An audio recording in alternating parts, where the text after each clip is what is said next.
আসসালামু আলাইকুম ওয়া রাহমাতুল্লাহি ওয়া বারাকাতুহু। এখন আমরা জানবো, অনেকেই আমাকে প্রশ্ন করে ছেলে সন্তান লাভের কি কোনো দোয়া আছে হাদিসে বা কোরআনের আয়াত থেকে?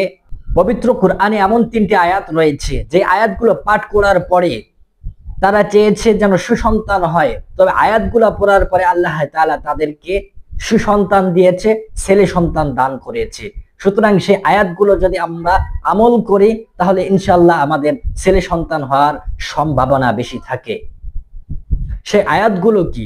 1 নাম্বার হচ্ছে রব্বি হাবলি মিনাস সলিহিন। এটি 1 নাম্বার আমল। আপনি যখন এই সময় পাবেন আপনি পড়বেন রব্বি হাবলি মিনাস সলিহিন, 1 নাম্বার। 2 নাম্বার আয়াত হচ্ছে রব্বানা হাবলানা মিন আজওয়াজিনা ওয়া যুররিয়াতিনা কুররাতা আ'য়ুনিন ওয়াজআলনা লিল মুত্তাকিনা ইমামা।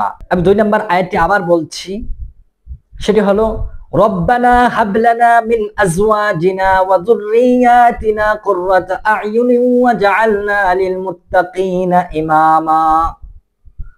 3 নাম্বার আয়াতটি হচ্ছে রব্বি হাবলি মিন লাদুনকা যুররিয়াতান তাইয়্যিবাহ ইন্নাকা সামিউদ দুআ। আমি আয়াতটি আবার বলছি, আয়াতটি হলো রব্বি হাবলি মিন লাদুনকা যুররিয়াতান তাইয়্যিবাহ ইন্নাকা সামিউদ দুআ।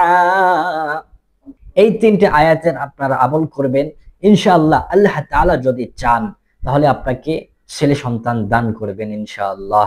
আল্লাহ তাআলা আমাদেরকে আমাদের মনের নেক বাসনা পূরণ করুন। যাদের যাদের ইচ্ছা ছেলে সন্তান হওয়ার তাদেরকে আল্লাহ তাআলা ছেলে সন্তান দান করুন। আমিন ইয়া রাব্বাল আলামিন।